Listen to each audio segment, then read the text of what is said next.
आइए अगले सवाल पे चलेंगे। To do a certain work B would take time thrice as long as A and C together and C twice as long as A and B together. The three men together complete the work in 10 days. The time taken by A to complete the work separately is। ठीक है, एक किसी काम को करने के लिए B क्या करता है, 3 गुना टाइम लेता है। किससे? A और C जितना करते हैं, जितना टाइम लेते हैं उससे 3 गुना टाइम B लेता है। और C कितना लेता है? A और B जितना लेते हैं उसके 2 गुना टाइम लेता है। कौन? C।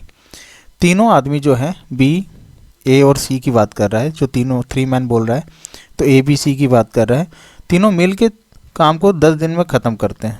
हमें यहाँ बताना A जो है अकेले मतलब कितने दिन में उसको काम ख़त्म कर लेगा, अगर अकेले करेगा सेपरेटली। ठीक है, तो आइए सॉल्यूशन की तरफ चलते हैं। तो मैं 2 मेथड से इसको आपको बता देता हूँ कि कैसे करेंगे।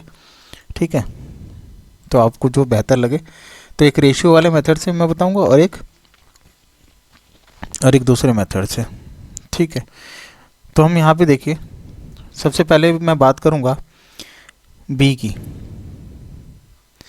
और A प्लस C की, क्योंकि दोनों का बताया गया है यहाँ पे, और यहाँ पे C के बारे में बताया गया है दूसरे यहाँ पे। ठीक है, सेकंड कंडीशन में C और A प्लस B के बारे में कि ये कितना कितना काम करते हैं। तो ये देखिए यहाँ पे सबसे पहले ये इनको बताया गया है कि ये 3 गुना टाइम देता है। अगर A प्लस C 1 लेते हैं तो मैं मान लेता हूँ कि 3 गुना लेता है। अगर मैं इसको 2 लेता है A प्लस C को, तो 3 गुना इसका B 6 होता। लेकिन 1 A प्लस C ले रहा है टाइम 1 दिन, तो मैं मान लेता हूँ B 3 दिन ले रहा होगा। A प्लस B अगर मिल के 1 दिन ले रहे हैं तो C कितना ले रहा होगा? 2 गुना, क्योंकि यहाँ पे ट्वाइस लिखा है।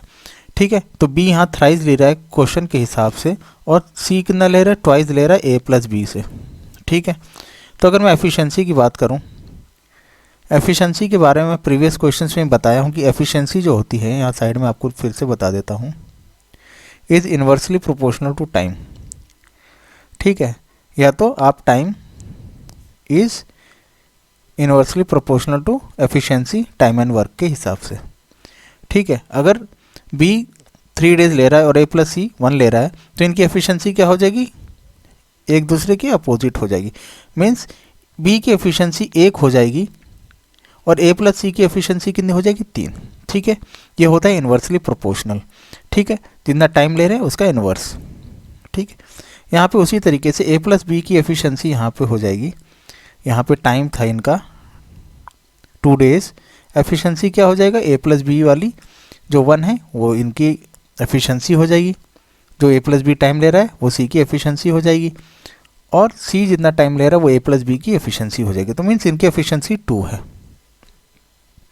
तो अगर हम रेशियो की बात करें तो इनकी एफिशिएंसी हो गई है 1:3 की, इनकी एफिशिएंसी होगी 1:2 की।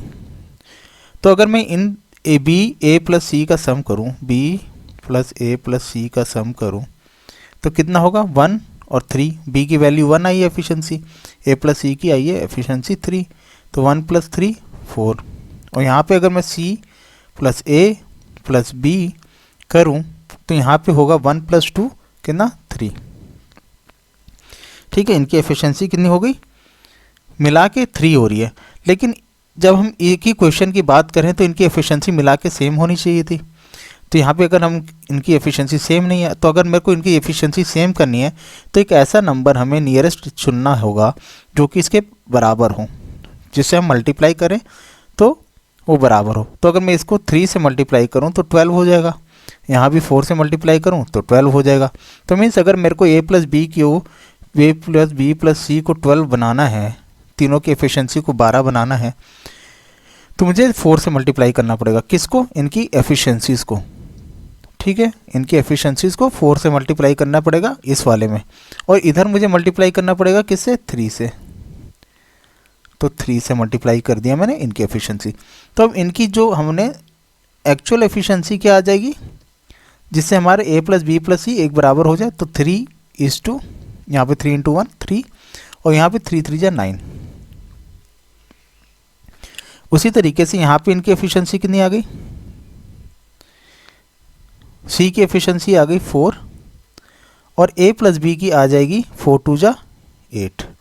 ठीक है, ये A प्लस B की आ गई। अब मेरे पास बी की वैल्यू आ गई है 3, यहाँ सी की वैल्यू है 4, तो ए प्लस सी की वैल्यू अगर 9 है तो ए प्लस बी की वैल्यू 9 है, तो ए की वैल्यू मुझे पता चल जाएगी 9 माइनस 4। ठीक है, ए प्लस सी की वैल्यू अगर 9 है और सी की वैल्यू मुझे यहाँ पता चल गई है कि 4 है, तो ए की वैल्यू हमें पता चल जाएगी 5।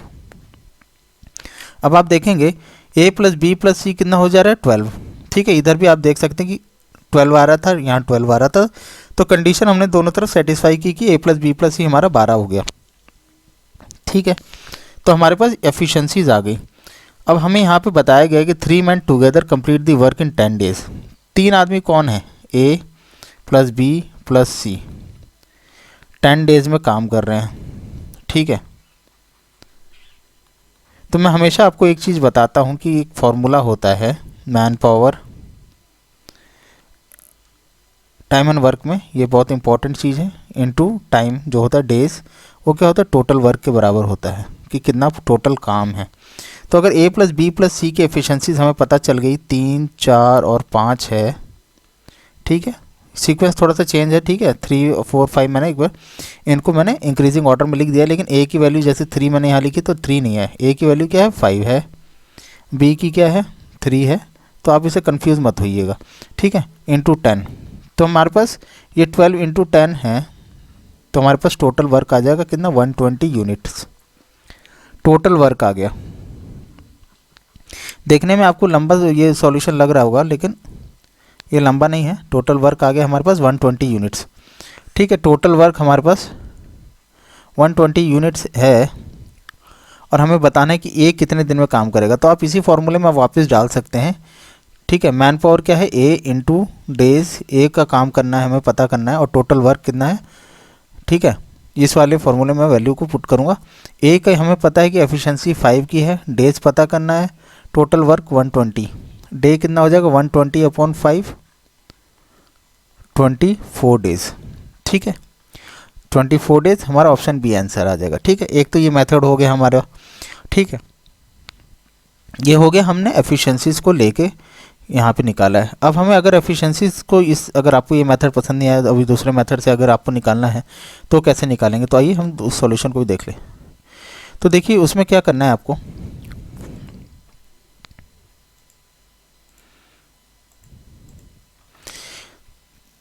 उसमें हमने बी की बात की थी कि 3 है, ए प्लस सी की बात की थी 1, यहाँ सी की बात की थी 2 और ए प्लस बी की बात की थी 1। ठीक है, अगर मैं मान लूँ कि टाइम हमारे पास दिया हुआ है और आपको ये एक फार्मूला मैं बता दूं कि क्या था m1d1 upon w1 equal to m2d2, ये फार्मूला भी हमने टाइम एंड वर्क में जानते हैं। तो इसी फार्मूले में अगर हम इस वैल्यूज़ को डाल दें, ठीक है, कि m1d1 अगर m1 में मान लूँ कि b है m1 और ये इसका टाइम पीरियड है, मान लिया कि ये जो इसका रेशो दिया है गया, ये हमें टाइम दिया गया डेज़ में या आवर्स में भी आप लिख सकते हो। ठीक है, माना कि ये 3 डेज़ में काम करता है, तो ये हमारा डे 1 हो गया 3, इस वाले फार्मूले में हम डाल लें। ठीक है, और इनको काम करना था w, ए प्लस सी भी उतना ही काम कर रहा है। ठीक है, ए प्लस सी हमारा मैन पावर हो गया m2d2 में और इंटू 1 डे काम कर रहा है w, तो हमारे पास क्या आ गया 3b is equal to A plus C आ गया। इसी तरीके से यहाँ पे अगर मैं मान लूँ कि मैन पावर हमारा c है और 2 डेज़ में काम ख़त्म कर रहा है, हम ये वाला फार्मूला यूज़ करें, आप कंफ्यूज मत होइएगा। ठीक है, और w काम कर रहा है और a प्लस बी कर रहा है 1 डे में w काम। ठीक है, w से w कैंसिल, ये 2c is equal to A plus B. अब या तो हम इस a प्लस बी को a प्लस सी बना के हम इस इक्वेशन 1 में डाल लें, या तो इसको a प्लस बी बना के हम इसमें डाल लें। तो मैं इसको a प्लस बी बनाता हूँ। अगर मेरे को a प्लस बी बनाना है तो मैं एक b को ऐड करना पड़ेगा मुझे यहाँ पे, और यहाँ पे भी एक b को ऐड करना पड़ेगा राइट हैंड साइड में। ठीक है, तो मेरा a प्लस बी, यहाँ वाला a प्लस बी मेरे को चाहिए। ठीक है, a प्लस बी के फॉर्मेट में चाहिए ताकि मैं यहाँ पे सब्सटीट्यूट कर सकूँ। तो a c इधर चला जाएगा, तो 4b ये वाले c को इधर लाए और यहाँ पर हमारे पास a प्लस बी हो गया। ये हमारे पास a प्लस बी हो गया और c इधर गया तो 4b माइनस सी। ठीक है,